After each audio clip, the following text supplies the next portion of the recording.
Officer stood frozen as the detective read out the DNA results. 30 years of lies shattered in a single breath. The room went silent, his heartbeat louder than the words that followed. The test didn't just prove someone innocent, it proved the cop himself was the killer. If that moment shook you, imagine how deep this story goes. Truth has a way of crawling back from the shadows, no matter how long it's been buried. Stay with us, because what happens next will make you question everything you thought you knew about justice. Hit that subscribe button, join this community of truth seekers, and never miss a story that reminds us why honesty still matters in a world built on secrets. The sound of rain hitting the windshield was the only thing keeping Detective Alan Hayes awake that night. It was 1995, and the small town of Briarwood hadn't seen a murder like this in years. The body of a young woman lay near the train tracks, her clothes torn, her eyes wide open in the pale light of a flashlight. Alan stood there, staring, his breath fogging in the cold. His partner, Officer Mike Turner, whispered, "You okay, Al?" Alan nodded, but his voice trembled. Yeah, just never seen one this bad." But that wasn't true. He wasn't shaken by the body. He was shaken by what he found near it. A single cigarette, but the same brand he smoked. The same kind he had earlier that night, when he'd stopped by the tracks to clear his head. He'd been there alone, for reasons he could never explain now. And suddenly, he realized how this could look. Within days, the evidence started pointing in all the wrong directions, toward him. The fibers, the prints, and that cigarette. But Alan's stomach twisted. His name was being whispered in the precinct. Even the captain had started to look at him differently.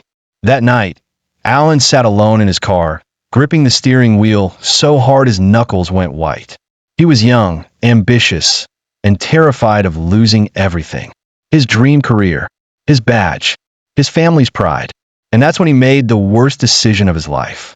He planted a piece of evidence, just one hair, taken from the suspect list. A man named Ethan Brooks. Ethan had a record, bar fights, petty theft, nothing violent. But in that desperate moment, Alan saw him as a way out.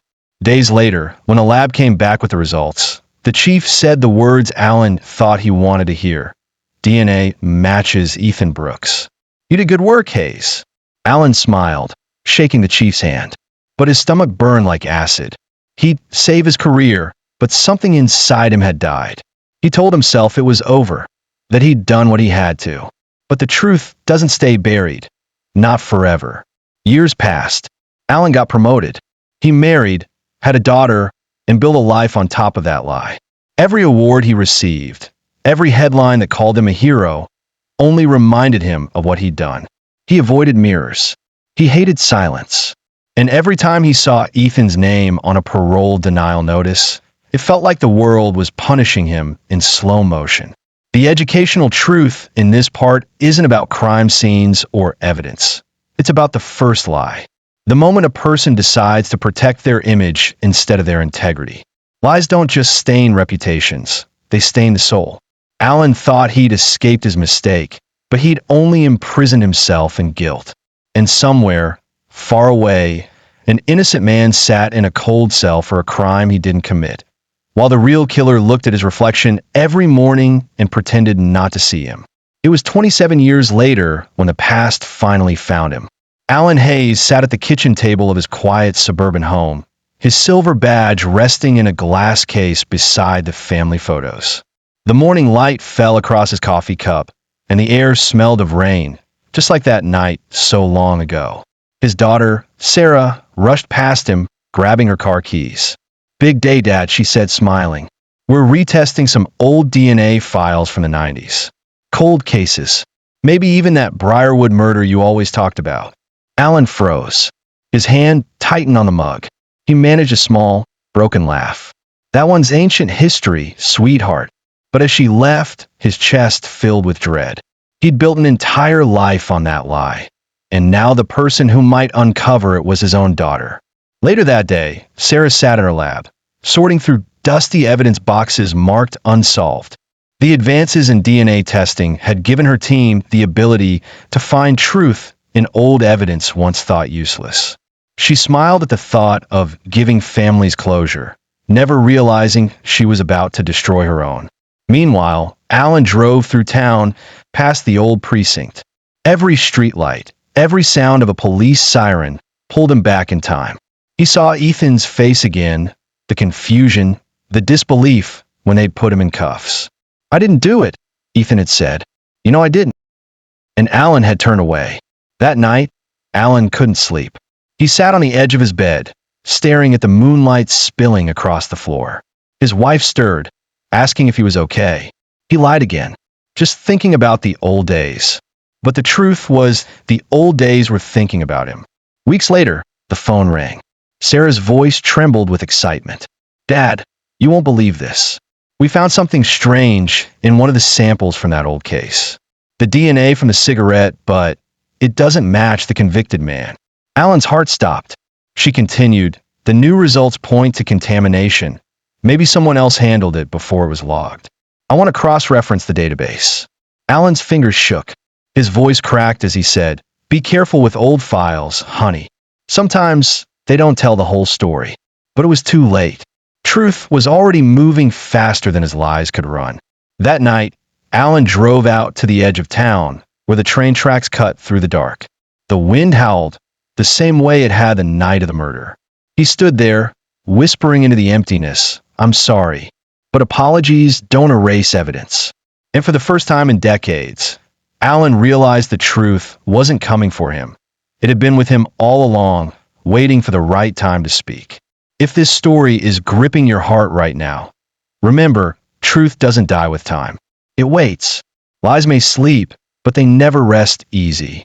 2 days later, Sarah stood in her lab, staring at the computer screen. Her pulse raced as the DNA analysis completed its final sequence. The system highlighted a match, not to Ethan Brooks, the man who'd spent nearly 3 decades behind bars, but to someone who'd handled the evidence before it was logged. Someone inside the department. She leaned closer, frowning. No, that can't be right. The name flashing on the screen felt like a cruel mistake. Alan Hayes, her father.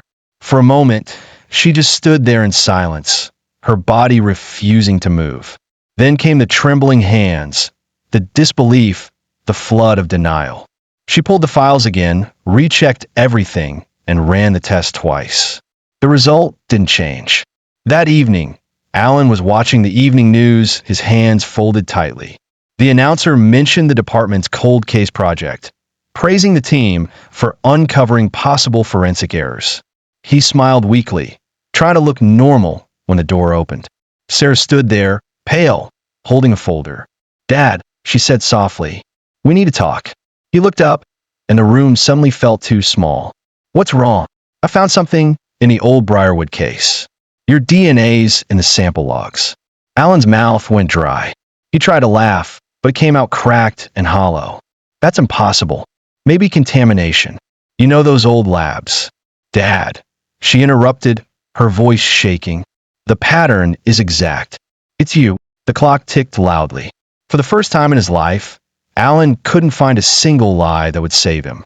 His throat tightened, and his eyes filled. "Sarah, sometimes the truth isn't as simple as it looks." She stepped closer, eyes wet. "The truth is simple. The lie isn't." Alan turned away, gripping the edge of the counter. His heartbeat pounded in his ears. He remembered the moment he planted that hair, how he'd told himself it was a small lie that would fade with time. But lies don't fade, they grow roots. That night, Sarah left with the files, tears streaking her cheeks. She didn't tell anyone, not yet. She couldn't. She needed to know why the man she'd spent her life admiring had built it all on deception. Alan sat alone in the dark, the television flickering in front of him.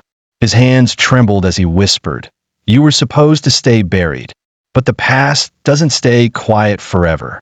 Somewhere behind the cold walls of a prison cell, Ethan Brooks received a message from a lawyer. "Your case has been reopened. New DNA evidence has surfaced." For the first time in years, Ethan smiled. Just slightly. Because sometimes the truth whispers before it roars. By morning, the city's air was thick with whispers.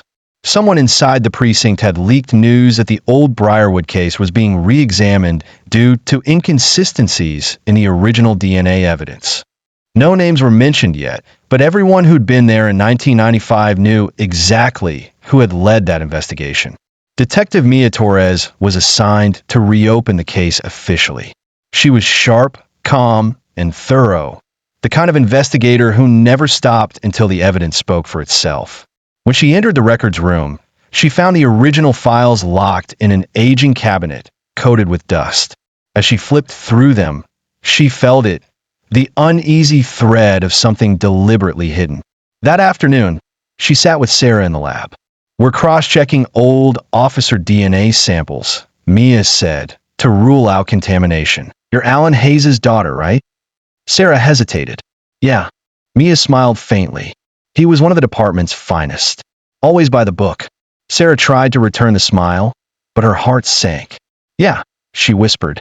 "Always." Meanwhile, Alan drove to the station.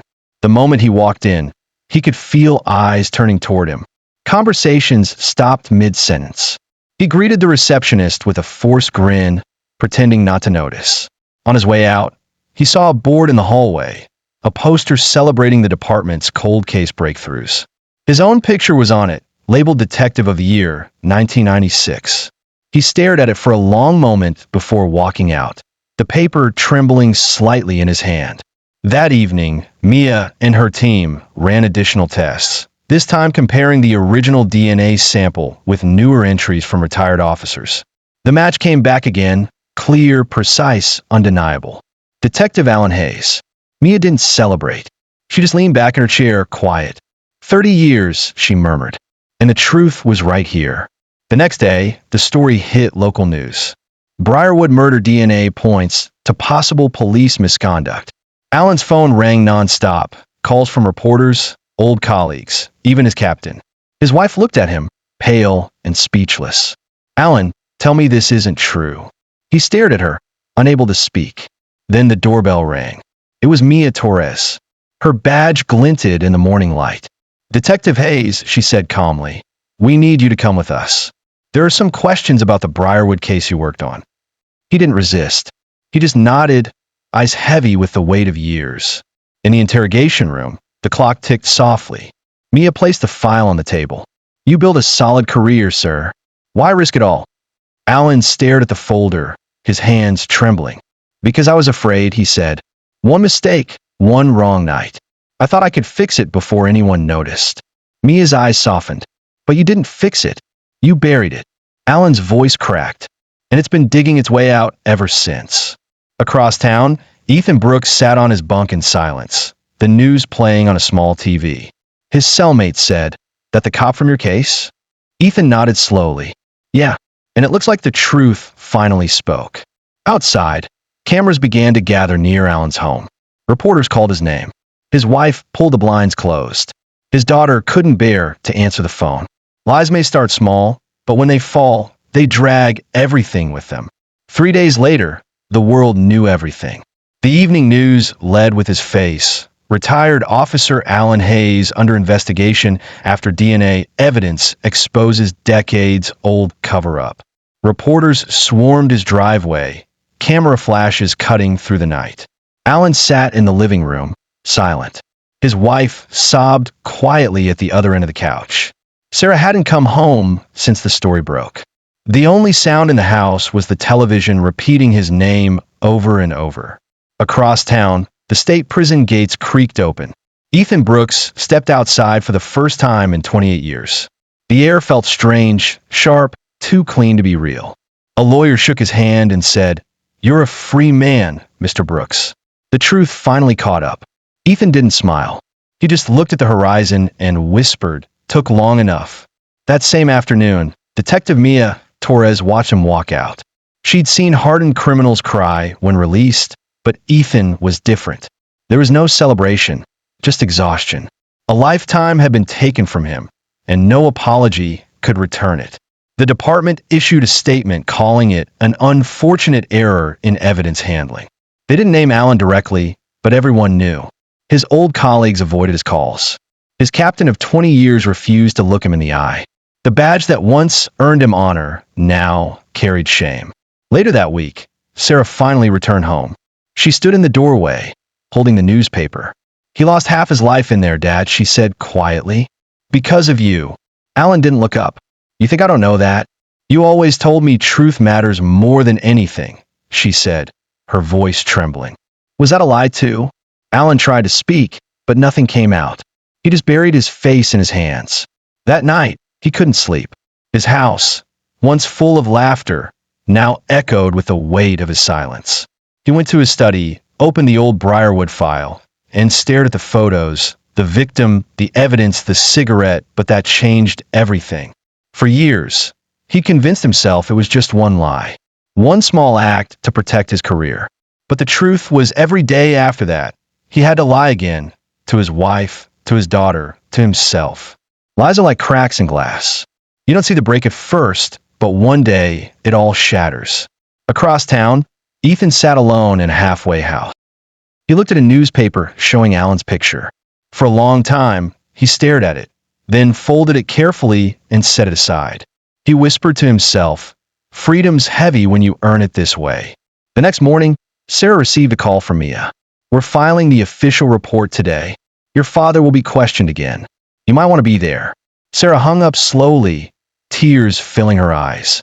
She looked at her father, sitting at the table, staring into his coffee. She whispered, "You always said truth heals.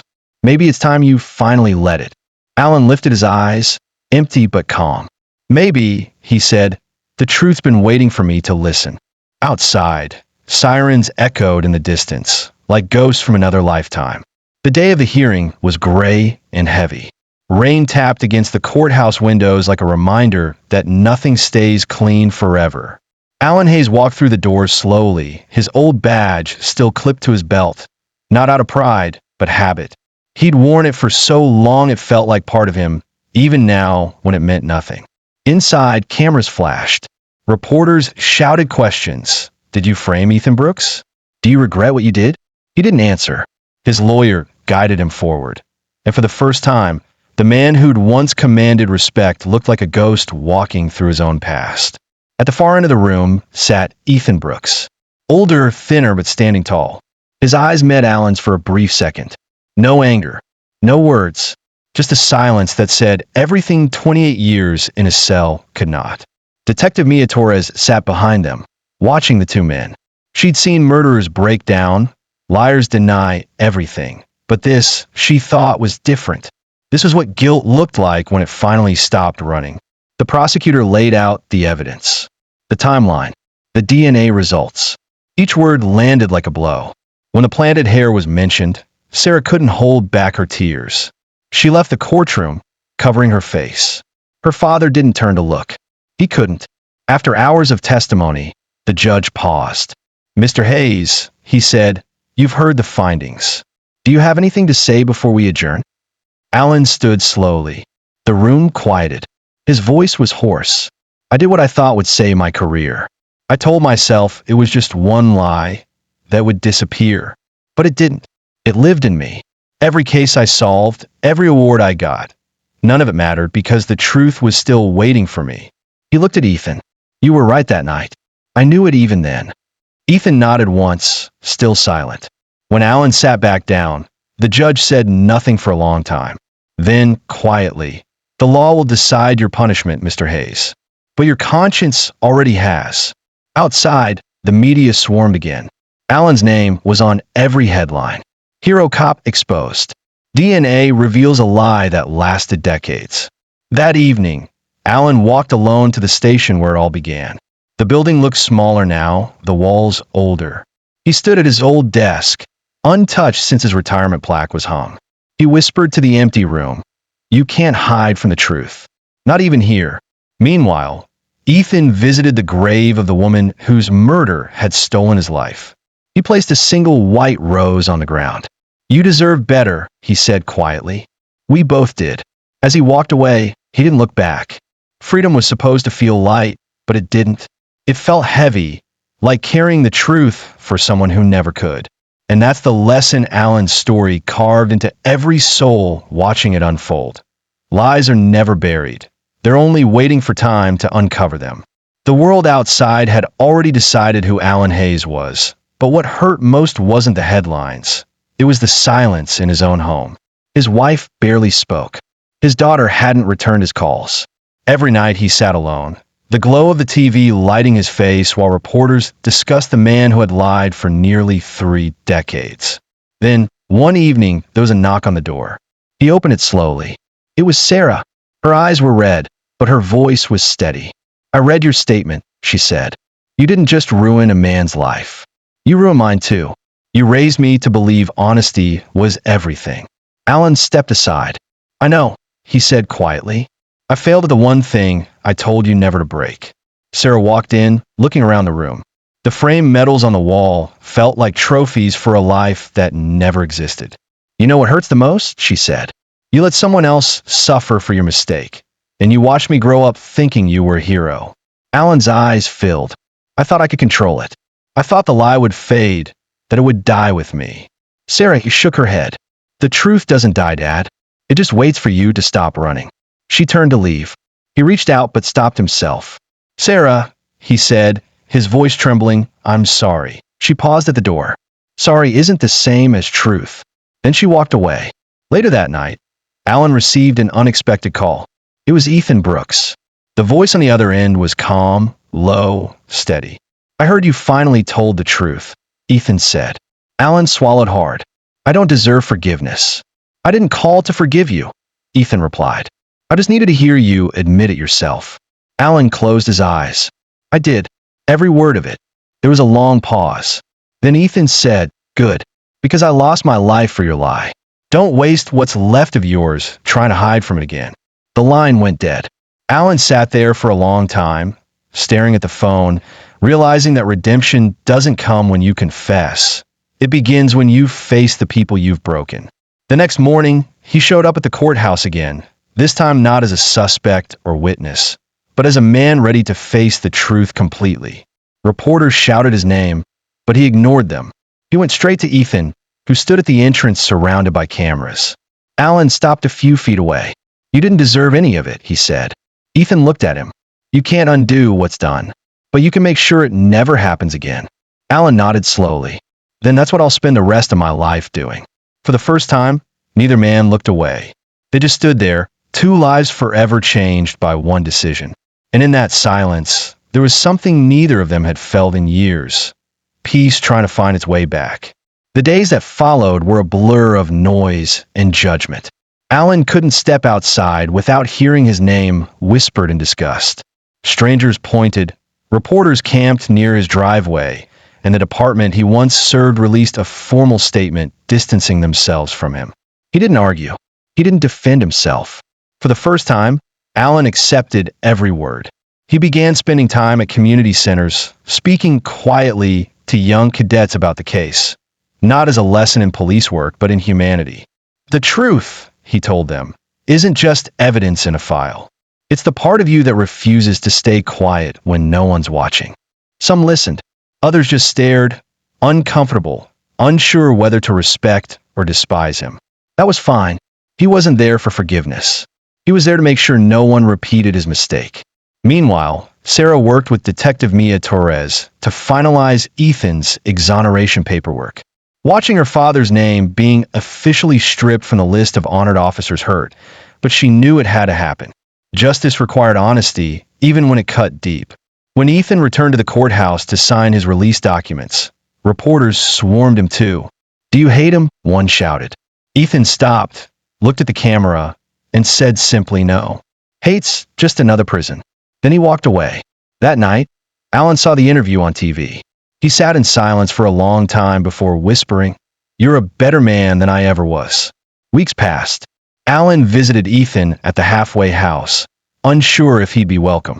When Ethan opened the door, neither spoke for several seconds. Finally, Alan said, "I'm not here for your forgiveness. I just came to ask if there's anything I can do." Ethan studied his face. "You can start by admitting it wasn't just fear that made you lie. It was pride." Alan nodded slowly. "You're right. I wanted to be the hero. I wanted people to look at me and see someone strong." Ethan leaned forward. "Strength isn't pretending to be right. It's facing the truth even when it ruins you." Alan lowered his head. "Then I'm just learning what strength really means." They sat there, 2 men shaped by one lie. No shouting, no tears, just the quiet understanding of what honesty costs when it comes too late. Afterward, Alan walked outside and stood in the sunlight. The same sky that once watched him hide now saw him trying to heal. He knew he couldn't fix the past, but he could face every day without running from it. He started visiting schools, speaking about ethics and integrity. Each time, he told the same story, not to relive it, but to remind others that one false choice can steal entire lives. And as the years of silence began to lift, Alan finally understood something he never had before. The truth doesn't punish. It purifies. Months passed, and the story of Alan Hayes became something bigger than a headline. News outlets turned it into documentaries, podcasts, and college lectures about truth and ethics. Some called him a disgrace. Others called him a warning. Alan didn't care what they called him anymore. He was done pretending to be anyone at all. He moved into a small apartment near the edge of town, far from the noise. The medals and plaques that once covered his walls were gone. The only thing he kept was a photo of Sarah as a child, smiling in her police jacket, back when she believed her father could do no wrong. He'd heard nothing from her in months. Every day, he checked his phone, hoping for a message, even one filled with anger. But silence was all she gave him. And maybe, he thought, that was what he deserved. Across town, Sarah was finding her own balance. She'd begun teaching forensic science to young cadets, often using her father's story as a cautionary tale. Integrity, she told her students, isn't something you find when it's convenient. It's something you live with when no one's watching. One evening after class, she sat in her car and scrolled through old photos, birthdays, vacations, her father pinning her first badge. She realized she missed him, not the man who lied, but the man who once believed in truth. That same night, Alan was invited to speak at a local police academy. He almost said no, but something inside told him to go. When he stood in front of the recruits, his voice was steady but low. I was a good cop who made one terrible choice. I thought I could control the truth. But the truth doesn't need control. It needs courage. The room was silent. One young recruit raised his hand. Do you think people like you can change?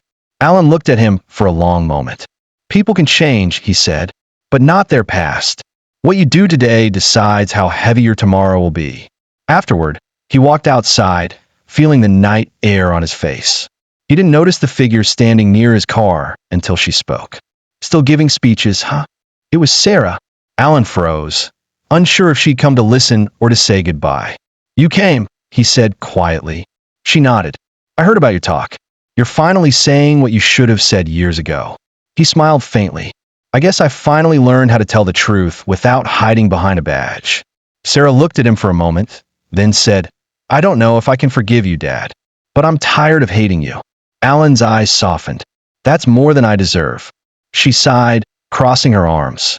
Maybe forgiveness isn't about who deserves it. Maybe it's about who needs peace. They stood in silence under the dim streetlight.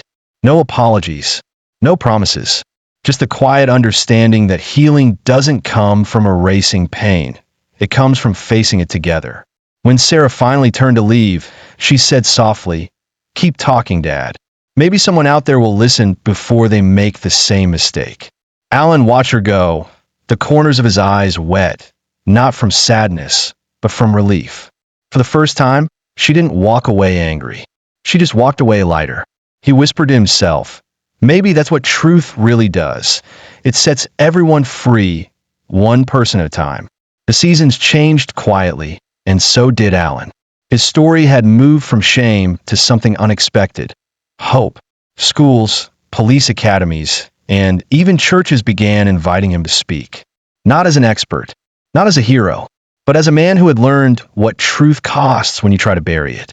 Everywhere he went, people listened, not because of his past, but because of how he faced it. He never glorified his mistakes. He revealed them. He never asked for sympathy. He asked people to learn. One afternoon, he received a letter in the mail. No return address, just his name written neatly on the front. Inside was a photo, Sarah, standing beside her new class of cadets. On the back, she'd written 6 words. Asterisk, you finally taught me the right lesson. Asterisk, Alan sat down, staring at those words. After everything, the years of silence, guilt, and shame, that small message felt like forgiveness in disguise. Later that evening, he went to the old riverbank where everything had started, where he and his partner had once found the evidence that led to Ethan's wrongful arrest. The sun was low, the water still. He placed his badge, the one he'd kept all these years, on the rock beside him. Truth, he whispered, isn't about what people believe. It's about what you can live with. He stood up, turned away from the river, and walked toward the fading light, not as a man haunted by lies, but as one finally free from them. And that's how his story ends, not with applause, not with fame, but with peace. Because sometimes the most powerful justice isn't found in a courtroom, it's found in a confession. If this story touched your heart, take a moment to reflect on it. Because truth, no matter how long it takes, always finds its way home. If you believe that every mistake can still teach a lesson, if you believe that honesty can heal even the deepest wounds, then you belong here. Subscribe to this channel, stay with us, and keep learning from stories that remind us we're all human, that the choices we make define the kind of world we leave behind. Because every story here isn't just about crime. It's about consequence, courage, and the chance to do better next time. So don't just watch. Be part of something real. Click subscribe, join our growing family, and together, let's keep searching for truth, one story at a time.